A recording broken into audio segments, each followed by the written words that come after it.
Yo, what is going on, everyone? My name is Nick, or the Notorious Fantasy, and in today's video, we're going to be breaking down my top 24 wide receiver rankings and tiers for the 2024 fantasy football season. Now, it is important to understand that today's video is being recorded in early August. There's going to be training camp, preseason, more news that comes out that is going to adjust my rankings. So these are not my final rankings for when you guys are actually doing your fantasy football draft come late August or early September. But now that that quick explanation, that quick disclaimer was mentioned, I would like to ask that if you guys are new to the channel and you do end up enjoying today's video, that you please make sure to hit that subscribe button down below while you're down there. Whether you are new to the channel or not, please make sure that you leave a like on today's video. It would help me out a ton. If you want to follow me on Twitter or X, please do so at NotoriousFantasy. So without further ado, let's get into my top 24 wide receiver rankings and tiers for the 2024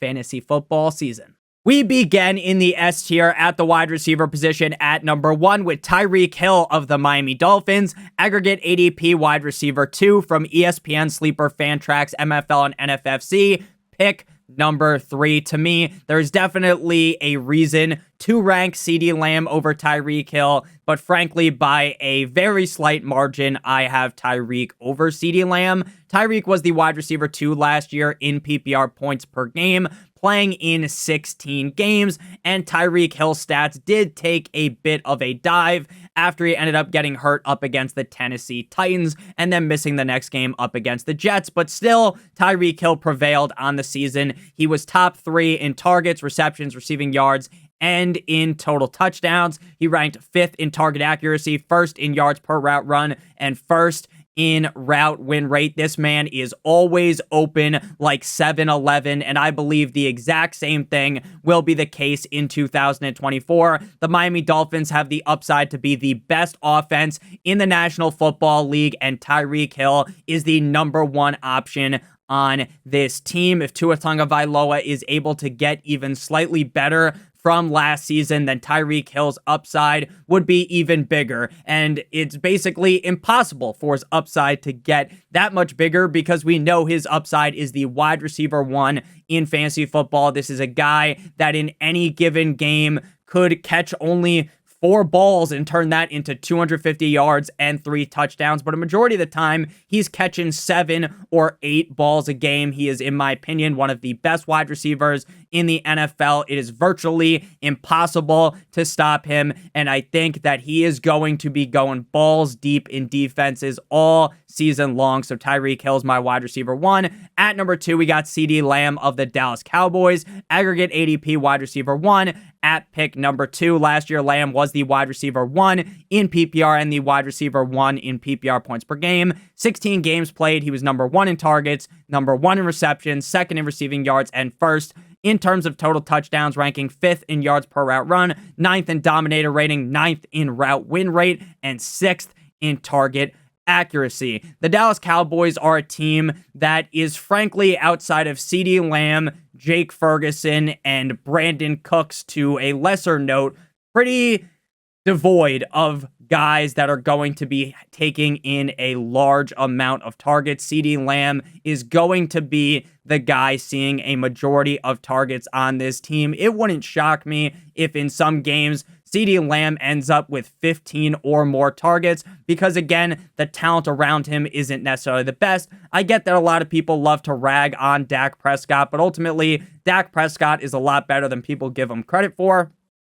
I understand that he always ends up messing things up in the playoffs, but in fantasy football, you don't have to play in the NFL playoffs, so CeeDee Lamb is going to have yet another huge season. At number 3, to close out the S tier, we got Amon-Ra St. Brown of the Detroit Lions, aggregate ADP wide receiver 5 at pick 7, so I do like Amon-Ra St. Brown more than the consensus. Wide receiver 3 last year in PPR points per game, wide receiver 4 in PPR, 16 games played, top 5 in all metrics, 5th in targets, 2nd in receptions, 3rd in receiving yards, and 5th in total touchdowns. This man's oblique tore off the bone. It fell off the bone like some nice ribs you can get at a Kansas City barbecue, and yet this guy was slapping defenses forehand, backhand, game in, and game out. The Detroit Lions are going to be one of the most pass-heavy offenses in the NFL. Despite the fact that they have Jahmyr Gibbs and David Montgomery, we know that Dan Campbell wants to push the ball down the field, throw heavily. It would be a shock to me if they weren't top 5 in terms of pass attempts on the season, and Amon-Ra St. Brown is the clear number 1 option. Sure, they have Sam Laporta, they got Jameson Williams, but throughout the whole entire game, Amon-Ra St. Brown is going to feast like it's Thanksgiving. 8th in target accuracy, 7th in yards per route run, 12th in true catch rate, and 5th in contested catch percentage. It doesn't get as safe as these 3 guys at the wide receiver position. Moving now to the A tier. At number 4, we got Justin Jefferson, wide receiver of the cold like Minnesota Vikings. Aggregate ADP wide receiver 3 at pick number 4. Now, there are going to be a lot of people that are completely off on Justin Jefferson this season because of Sam Darnold or JJ McCarthy being under center, but I don't want you to worry. Don't you worry, child. Don't worry at all about Justin Jefferson, and you're going to quickly realize, when I keep talking about him,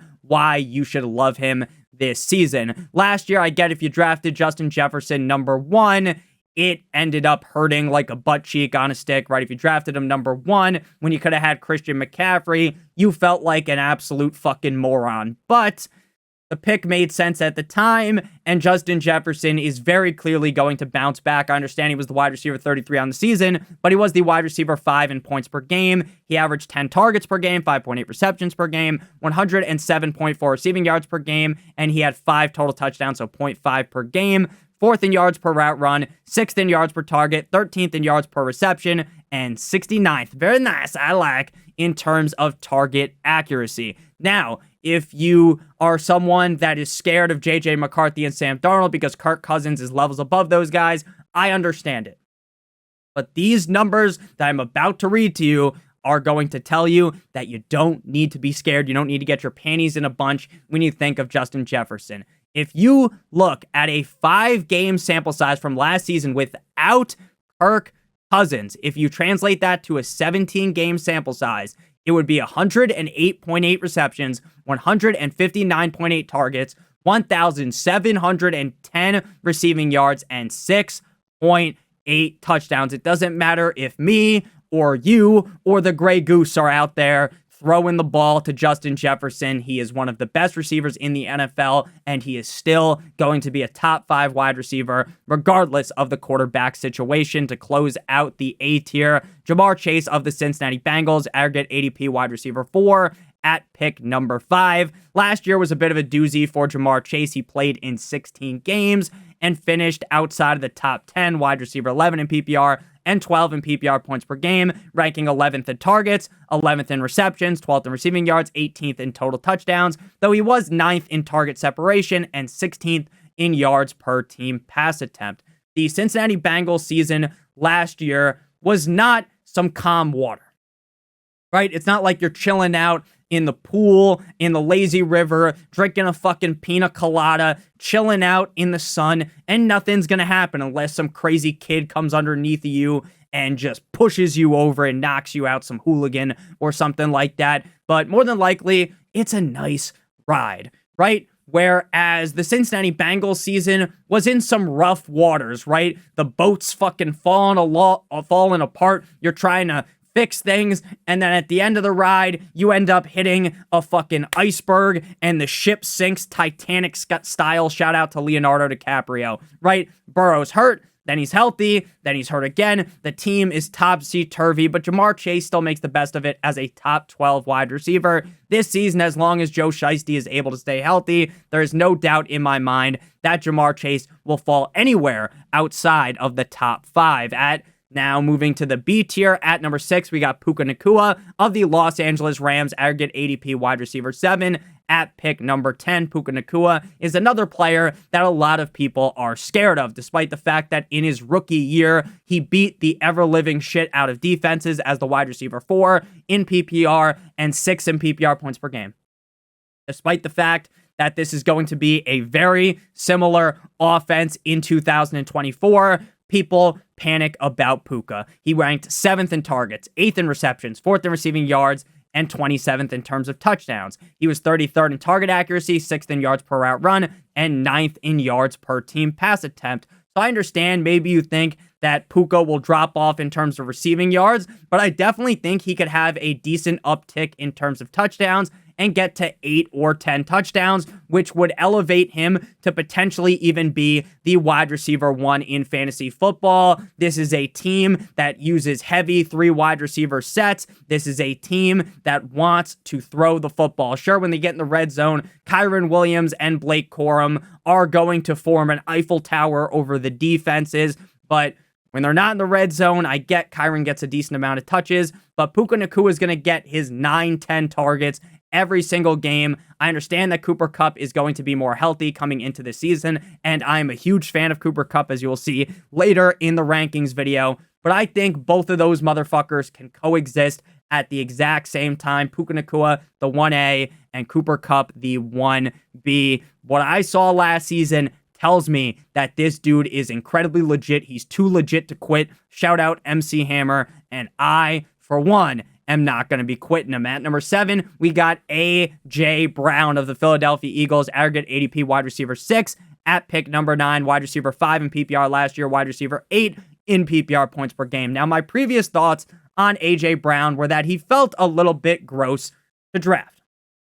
Not because I thought that he was going to end up flushing your team directly down the toilet, but because I felt as though his upside was kind of limited by the offense. But then I had an epiphany. It cost me 50 at Tiffany's, right? I rubbed the crystal ball and I saw the future. Shout out That's So Raven, right? I really do think that under Kellen Moore, they're going to try to push the ball down the field more. And A.J. Brown, based upon the fact that he is built like a Greek god and Adonis, he could easily score more than 7 touchdowns last season. Now, I do think Devontae Smith is likely going to play a little bit more of a factor on this offense, but A.J. Brown feels like as safe of a bet as it gets to be a top 10 guy, so I can't really bury him too far. He ranked 8th in targets last year, 7th in receptions, 5th in receiving yards, and 18th in total touchdowns with 7.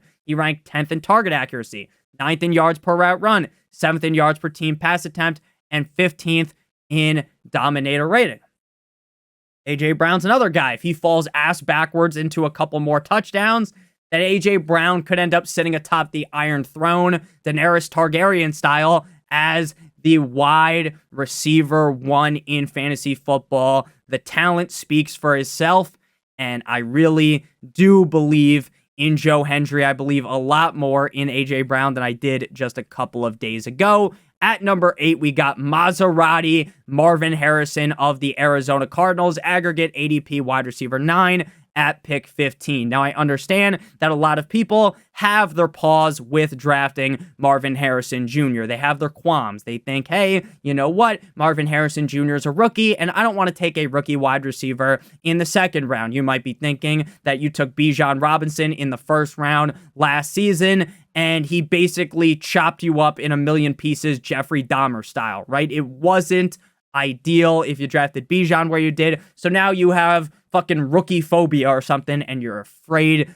of drafting rookies, which is not to be mistaken with Wookiee phobia, where you're afraid of Chewbacca. That was a terrible joke. But Marvin Harrison Jr. is the quintessential rookie wide receiver. This guy does it all right. In 2023 at Ohio State, 12 games played, 117 targets for 67 receptions, 1,211 yards, 18.1 yards per reception, 14 total touchdowns, back-to-back Michael Jordan, 96-97 years with 1,200 plus receiving yards and 14 touchdowns. He lives up to the Marvin Harrison Jr. name. There is no one that can hold a candle. There's no one that can hold Marvin Harrison's jockstrap in this Arizona Cardinals offense. He is going to be the number 1 target. He is going to be fed heavily game in and game out. I know a lot of people worry about Kyler, but Kyler came off of a serious injury entering into last season. He is going to look significantly better, look healthier this season. And Marvin Harrison's a guy that I wouldn't be shocked at all if he was averaging 9 or 10 targets per game. To close out the B tier, we got Garrett Wilson of the New York fuck? Jumbo Jets, aggregate ADP wide receiver 8 at pick 12. Now, I'll be completely honest with you guys. Garrett Wilson was a guy that I was also very pessimistic about because I was off of Garrett Wilson last year at ADP. Something felt wrong. You could smell the situation, and it felt like we were getting duped. And guess what? We did, but not really for the reason why I thought. The reason why he actually felt like a bad player, why he ended up being a bad pick, was because Aaron Rodgers was their Achilles heel. Literally, he tears his Achilles and everything goes wrong. He's the wide receiver 26 in PPR and the wide receiver 33 in PPR points per game. He is top 4 in targets. He has the 13th most receptions, but only the 22nd in receiving yards, and he only scored 3 total touchdowns, 58th. He was 76th in target accuracy while being 11th in total route wins, playing in all 17 games. And the more I read into the Jets training camp, the more I start to get bricked up at the thought of drafting Garrett Wilson. It seems like every fucking report you read from a Jets beat reporter, you turn the notifications on Twitter, I'm sitting here working, answering some emails, and then boom, that's a touchdown to Garrett Wilson. And then it's like, oh, that was nice, right? And then you put your phone down and boom, another fucking fade to Garrett Wilson. This guy is basically putting Sauce Gardner and DJ Reed in a headlock in practice daily. Garrett Wilson is going to be significantly better than last season. I get that you might have buyer's remorse from last season, but I'm starting to feel like I am all in on Garrett Wilson. Moving to the C tier, and this is where things start to get huge, right? The C tier is a tier that fills up the whole entire screen. Wide receivers 10 through 17. 8 different wide receivers. Drizzy Drake London starts off the C tier of the Atlanta Falcons, aggregate ADP wide receiver 11 at pick 18. This is the highest price you have had to pay for Drake London in his entire NFL career, and for some, this is too pretty of a penny, right? Last season, not the best. Wide receiver 37 in PPR, wide receiver 44 in PPR points per game. He ranked 24th in targets, 30th in receptions, 30th in receiving yards, and he only scored 2 total touchdowns, 76th. What I will tell you is this was an Arthur Smith's offense predicated on running the ever-living shit out of the rock, and somehow Bijan still wasn't successful, right? But with Desmond Ridder under center, right? The quarterback play was as bottom of the barrel as it gets. Now you transition into a much better offensive scheme, in my opinion, for Drake London's upside with a quarterback that can actually read an NFL defense. So you got Kirk Cousins, and guess what? If something happens to Kirk Thuggins, you got Michael Penix Jr., who has a fucking cannon attached to his arm. Drake London, I get he rinsed you last season. At ADP, it really wasn't that bad, though, because he wasn't going super high, but obviously didn't live up to my expectations. But I do really believe this dude is incredibly talented. I liked him coming out of college. I love this situation now with Kirk Cousins. It feels a lot like Garrett Wilson, except for basically everyone is in on Garrett Wilson, but people are a little bit less confident in Drake London, and rightfully so, in a way, right? And even I'm a little bit less confident, right? Garrett Wilson's in the B tier. Drake London's a little bit lower down in the C tier. At number 11, we got Brandon Ayuk of the San Francisco 49ers. Aggregate ADP wide receiver 13 at pick 23. Wide receiver 14 in PPR last season and 15 in PPR points per game. 16 games played, ranking 30th in targets, 24th in receptions, 7th in receiving yards, and 18th in total touchdowns with 7. The efficiency stats will make you salivate like one of those fucking pit bull dogs, right? You are just envisioning how beautiful it was, right? 3rd in yards per route run, 2nd in yards per target, 2nd in yards per reception, and 9th in true catch rate. The biggest problem for Brandon Ayuk is that he's on a team with Deebo Samuel, Christian fucking McCaffrey, and George Kittle.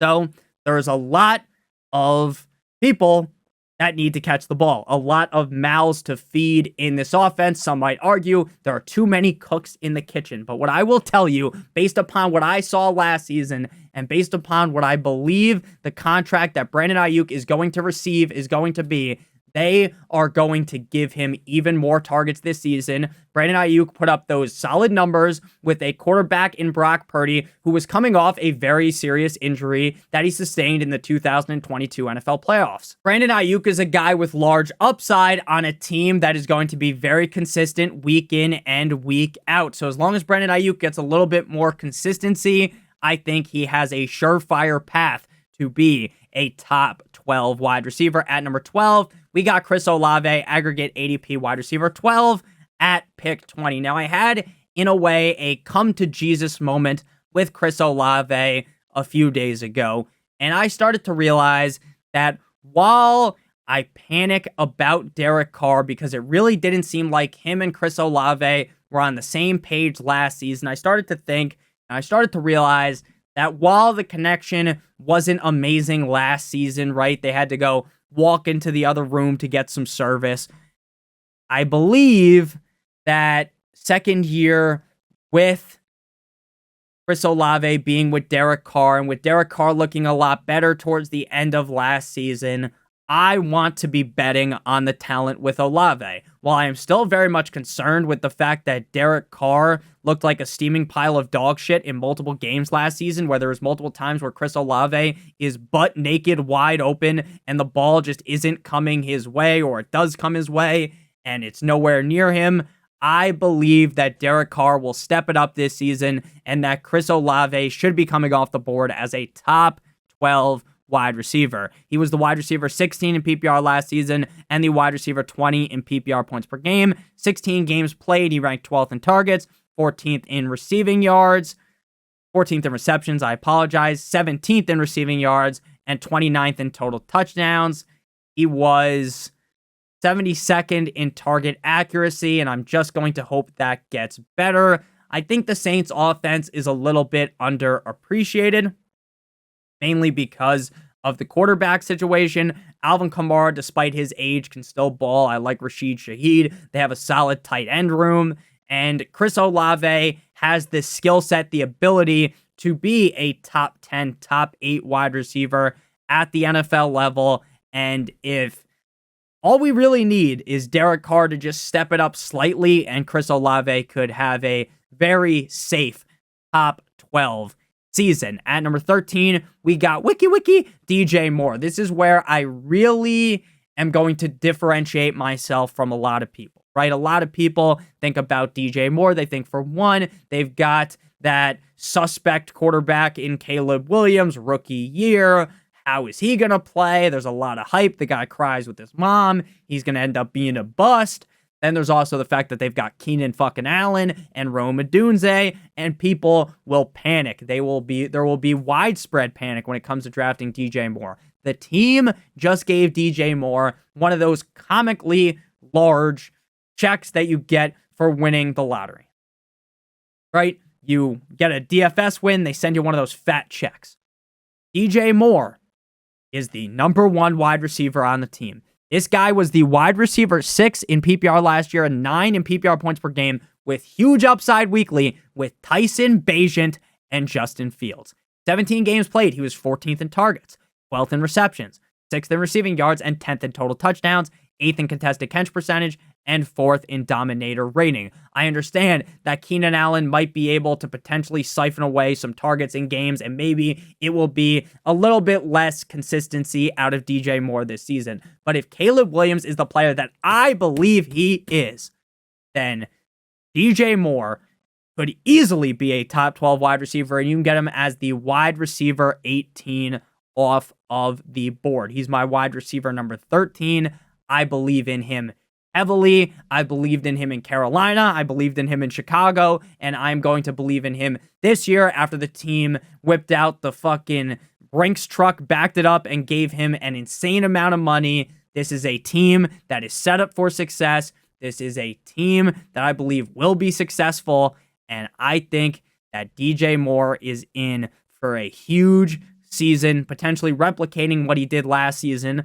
And also important to note, Caleb Williams is not a check down Charlie. He doesn't love checking the ball down, and that is going to mean that he likes to air the ball out more. And again, DJ Moore's a guy that has 25 plus point upside in any given matchup. At number 14, we got Nico Cousin, let's go bowling Collins of the Houston Texans, aggregate ADP wide receiver 14 at pick 27, wide receiver 12 last year in PPR, and the wide receiver 7 in PPR points per game. If you watched my videos last year, you would have known that I have been a Nico Collins stan, and Nico Collins paid dividends for me. 15 games played with 10 starts, 24th in targets, 17th in receptions, 8th in receiving yards, and 11th in total touchdowns. The same exact conversation going around with DJ Moore. Oh my God, they've got a Dunze, they've got Keenan Allen, blah, blah, blah, is the same shit that people are panicking about Nico Collins. Right? They've got Diggs now. Oh no, they still have Tank Dell. Last year, Nico Collins was 10th in target quality rating, 2nd in yards per route run, 3rd in yards per reception, 9th in terms of yards per reception. It was 3rd in yards per target, 10th in yards per team pass attempt, 5th in expected points added, and 3rd in fantasy points per target, right? So we have this ultra efficient wide receiver that has an amazing connection with CJ Stroud, but because Stephon Diggs is now there, Nico Collins is going to get thrown into the fucking locker and they're going to lock him up, right? That is not what is going to happen. Nico Collins will be the number 1 wide receiver in terms of targets on this team, and I think Tank Dell has a good shot at being number 2 with Stephon Diggs playing, is chilling in the cuck chair, right, while these two guys are having a great time. Nico Collins, like I said, has a great connection with Stroud. This is an offense that everyone projects to be amazing. Everyone's drafting CJ Stroud as a top 5, top 6 quarterback. Everyone's ready to just pull his pants down and give him the Suka Lamink Gawk Gawk 9,000 special. I believe Nico Collins deserves some love as well. Again, I think he's the number 1 receiver on this team. The efficiency from last season is amazing. This is a guy that could play very great inside of the red area. So Nico Collins, to me, feels like a very safe bet as a high-end wide receiver 2. At number 15, we got Davante Adams of the Las Vegas Raiders, aggregate ADP wide receiver 10 at pick 17. Now, we talked about Davante Adams in my video yesterday titled, "Let these 5 players to let your idiot league mates draft," right? 5 players you shouldn't be drafting. And the reason why, spoiler alert, while I'm nervous about Davante Adams, has nothing to do with Davante Adams. This guy's still one of the best receivers in the NFL, even at his old age. Problem is, he is on a team that wants to run the ball, pound the rock, game in and game out, and he's on a team with Gardner Minshew or Aiden O'Connell as the starting quarterback. I understand Davante Adams treaded water last year with Jimmy Garoppolo, Jimmy Pornstar, Aiden O'Connell, right? He was still good, right? And he had some very big games, especially in week 17 last season. He could have been the reason why you won your fantasy league, right? But in reality, throughout the whole season, Davante Adams was kind of just meh. He was the wide receiver 10 in PPR, 15 in PPR points per game. Sure, if you drafted him where you didn't feel like you got fucked over. And obviously you felt happy in week 17, hoorah, when he has that huge game dropping his nuts in the mouth of the defense, teabag style. But at the end of the day, this season, it feels like a very similar projection. Coming off the board is the wide receiver 10. How is Davante Adams going to win me my league? What is his path to being a top 5 wide receiver? The path is the team magically changes into some pass-heavy attack, and the quarterback position gets better, or maybe Davante Adams gets traded to the Jets or something. 2nd in targets, 9th in receptions, 15th in receiving yards, and 11th in total touchdowns. 1st in unrealized air yards, 8th in dominator rating. The guy can very clearly play ball.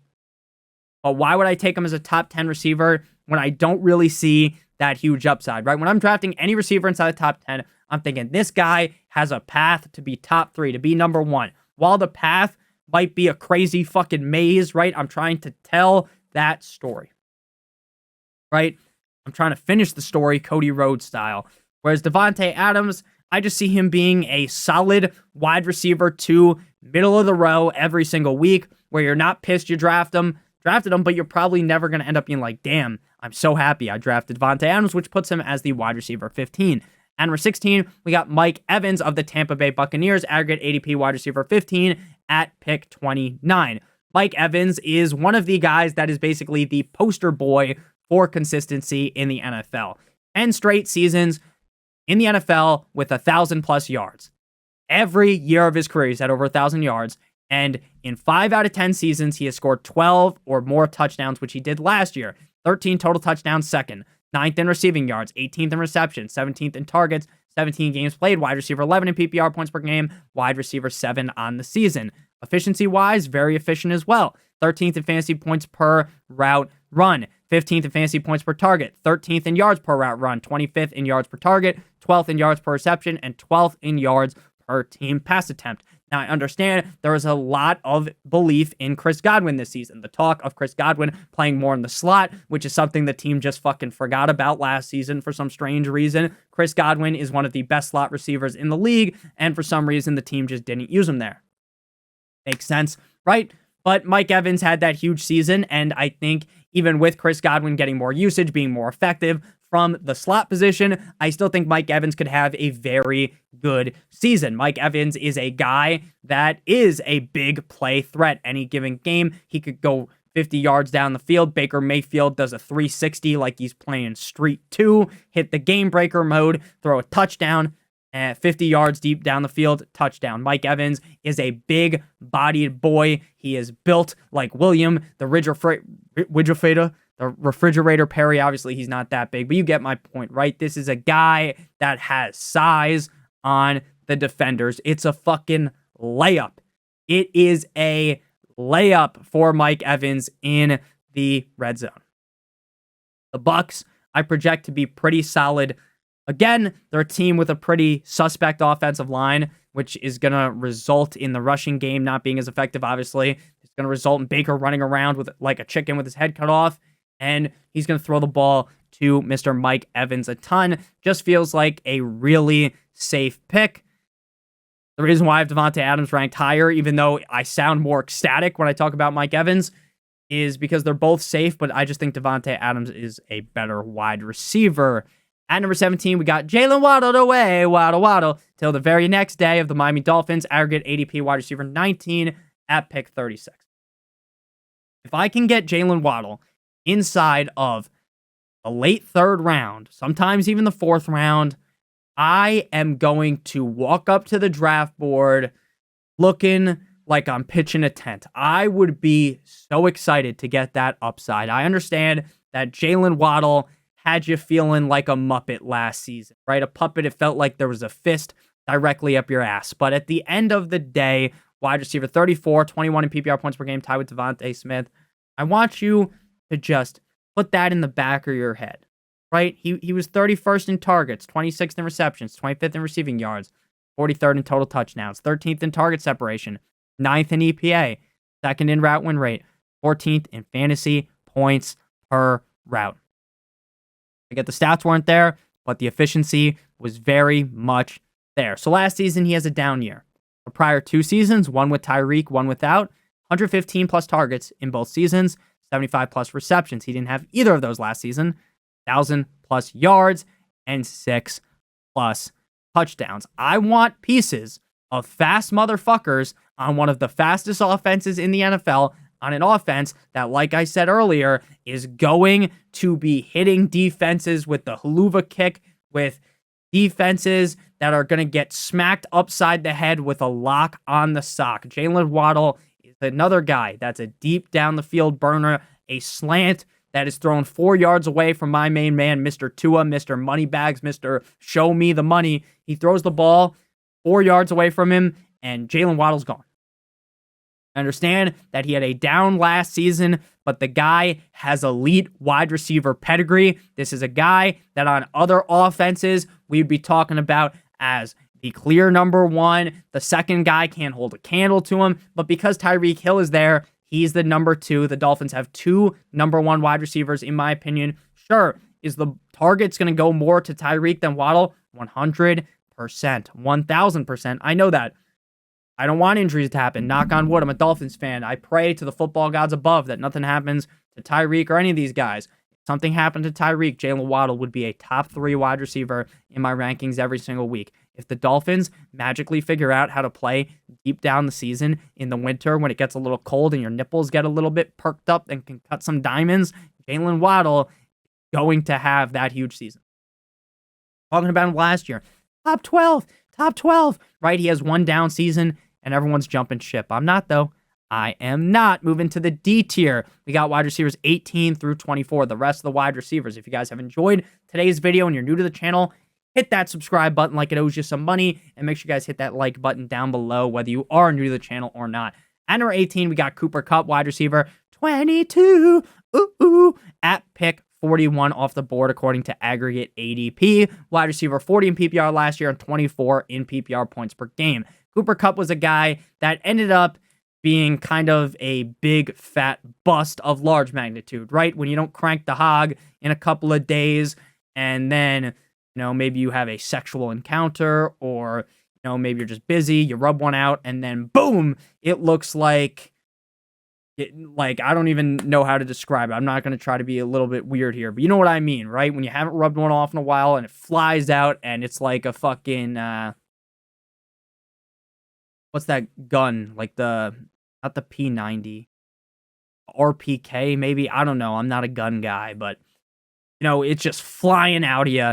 That is what happened last season, right? Cooper Kupp was a big fat bust because you drafted him super early. He starts the season off with a hamstring strain, misses the first 4 games. He comes back. He's not really the same guy, but he's still wide receiver 24 in PPR points per game, 39th in targets in just 12 games, 95 targets, 59 receptions, 737 receiving yards, 5 total touchdowns. And again, I understand that Cooper Kupp was still a letdown last season, and he didn't really look like his old self for a lot of time, but he had multiple 100-plus yard games. He was 22nd in fantasy points per route, 19th in route win rate, 21st in target separation, and 13th in true catch rate.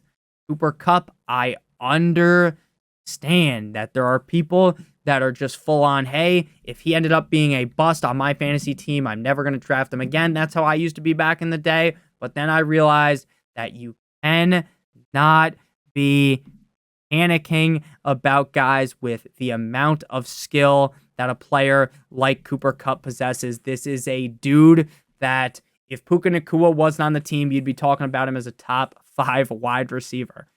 Again, I still think Puka's the number 1 guy, but Cooper Kupp now starting off without the hamstring injury, coming into the season healthy. An offense like the Rams, I believe, can juggle 2 top 24 wide receivers. And again, while I'm definitely in the Puka Nacua camp, I think that Cooper Kupp deserves his praise and should be drafted higher than wide receiver 22. At number 19, we got Deebo Samuel, aggregate ADP wide receiver 17 at pick 32. Now, Deebo Samuel feels like one of those guys that it almost feels wrong that he's going as the wide receiver 17, right?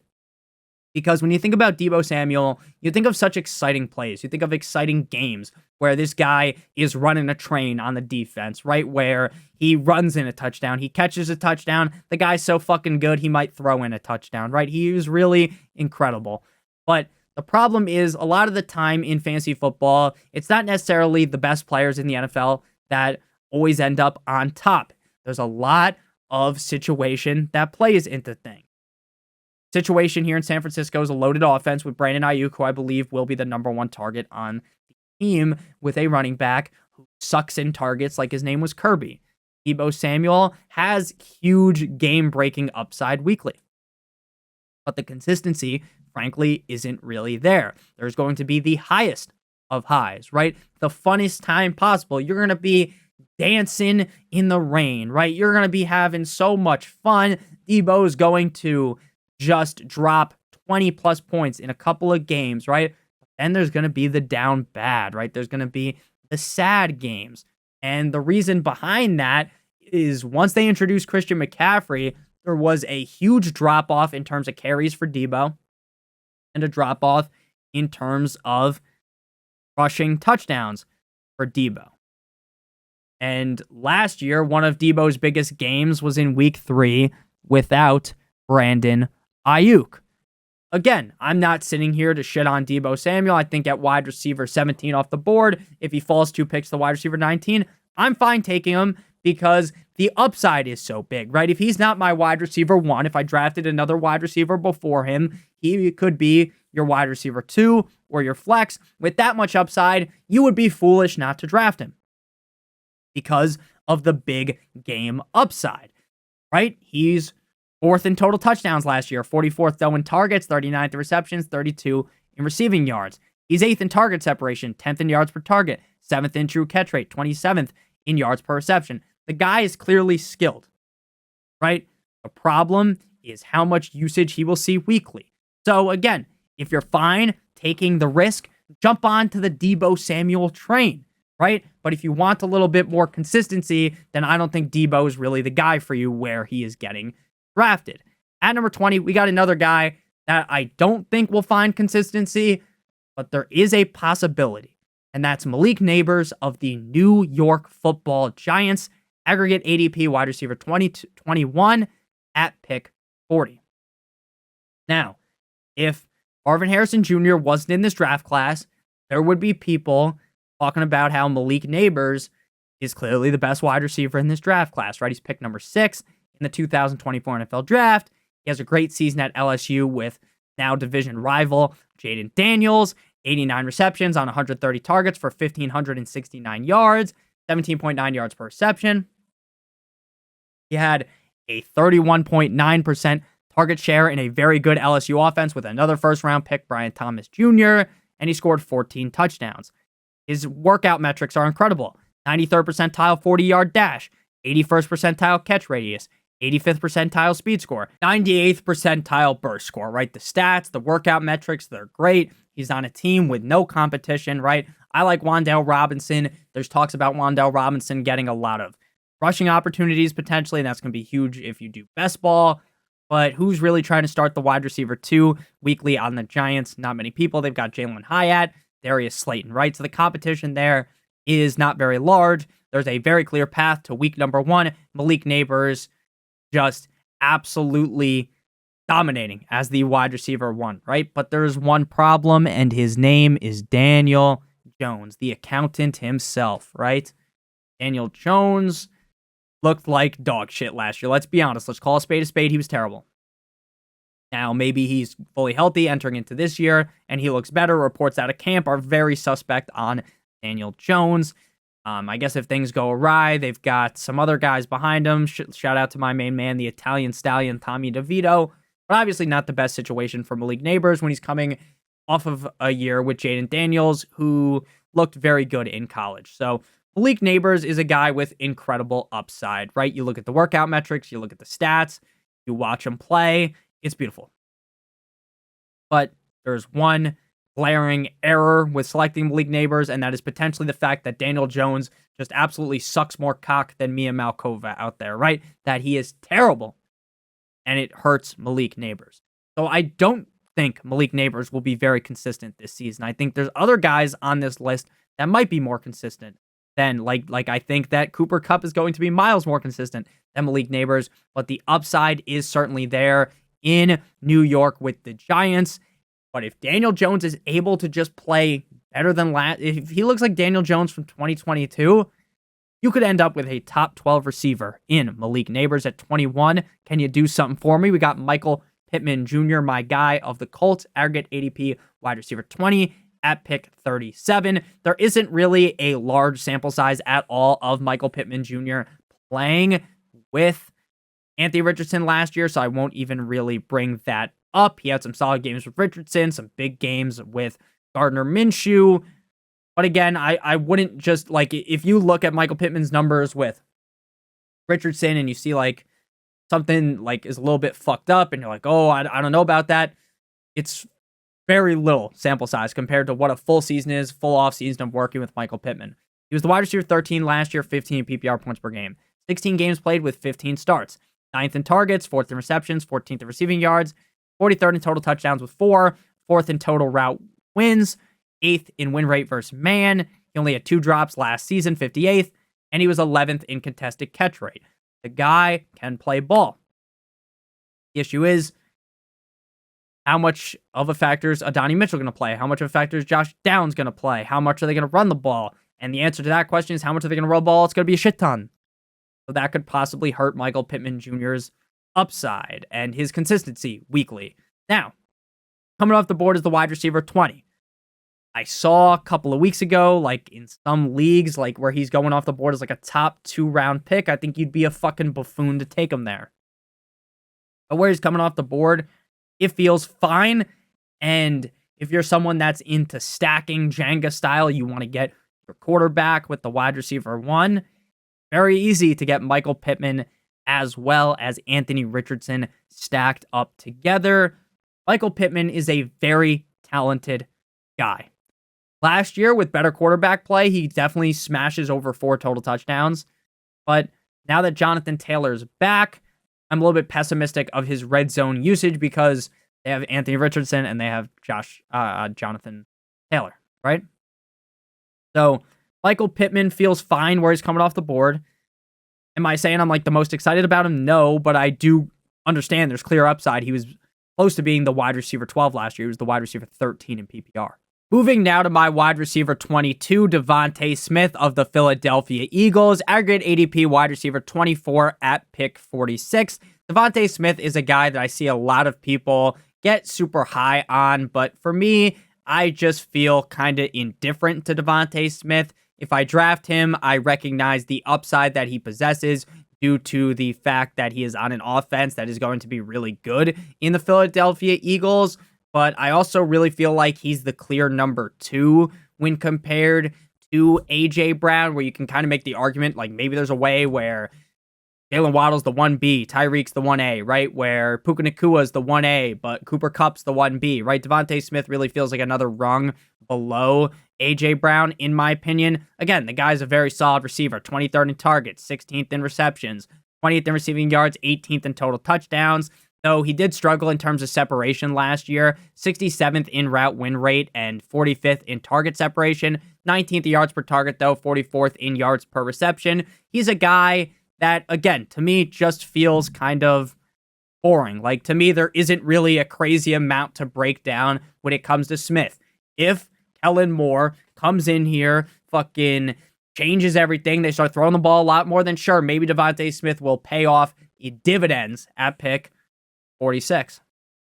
Or Devontae Smith ends up having a couple big games and finishes around wide receiver 24, and you're fine where you drafted him. And I think more than likely, the latter is going to end up happening. At number 23, we got DK Metcalf. Aggregate ADP wide receiver 23, pick 44. Now, I originally thought that I was going to be very low on DK Metcalf compared to aggregate ADP, but it would appear that ADP has adjusted to be very similar to my opinion on Metcalf, right? He's my wide receiver 23 off the board. Now, DK Metcalf is a guy that is another one of those dudes that's just built in a lab, right? DK Metcalf is built amazing. He doesn't even look like he would be that great at exactly what he does, right? He's big as fuck, but he's one of the fastest dudes you've ever seen, and he has insane hands. Pause, right? 13th in dominator rating, 26th in yards per target, 6th in yards per reception. He played in 16 games last year, wide receiver 21 in PPR, 23 in PPR points per game, 22nd in targets, 34th in receptions, 18th in receiving yards, and 11th in total touchdowns. To me, it seems like the team is really heavily pushing towards utilizing JSN more. And JSN may be becoming the focal point of this offense.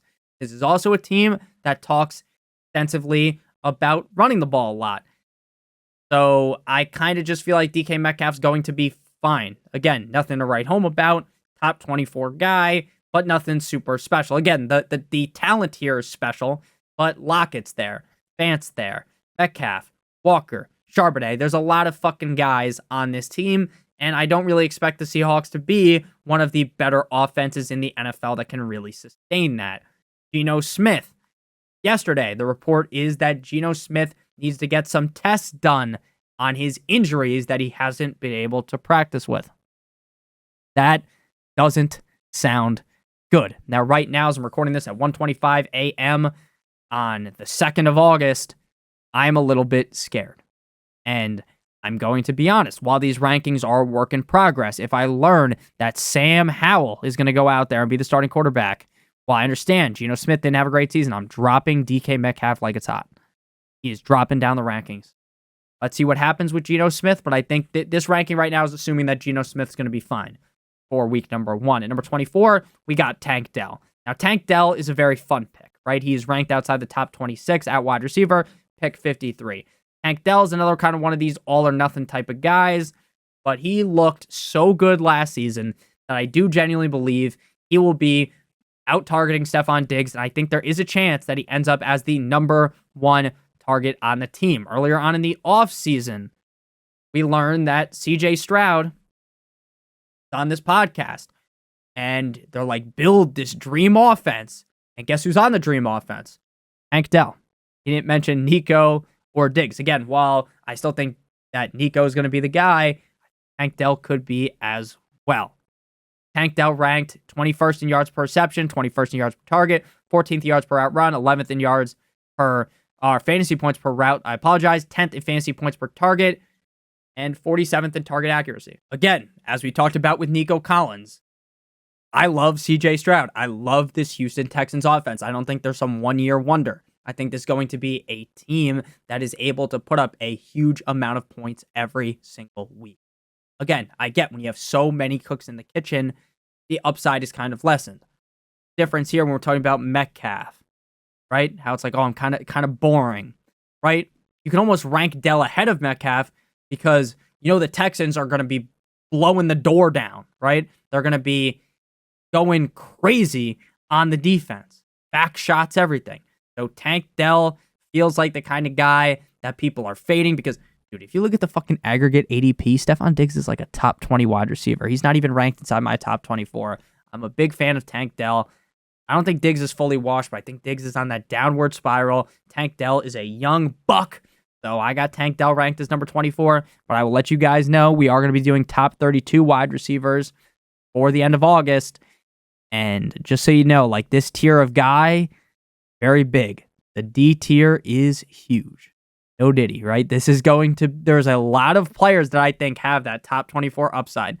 Now, again, I don't have the list in front of me. Guys like Amari Cooper, George Pickens, off the top of my head, Zay Flowers, all guys that I think could easily be top 24 wide receivers. So let me know down below in the comment section who got snubbed, right? Who did I not put in my list? They're like, Nick, you fucking idiot. This guy's clearly a top 24 wide receiver. Let me know down below in the comment section. I love you guys all so much. Hope you all have a great rest of your guys' day. Check out one of the videos on your screen if you haven't seen them already. We're almost at 32,000 subscribers, or maybe we're at it already. I appreciate you guys. Check out one of the videos on your screen if you haven't seen them already. Love you guys from the deep down depths of my heart. Hope you guys have a great one. And we're going to be posting every single day from now until the end of the season. So probably we take off on the weekends, but we ain't taking off, baby. See you guys on Saturday. Love you guys. Good boy.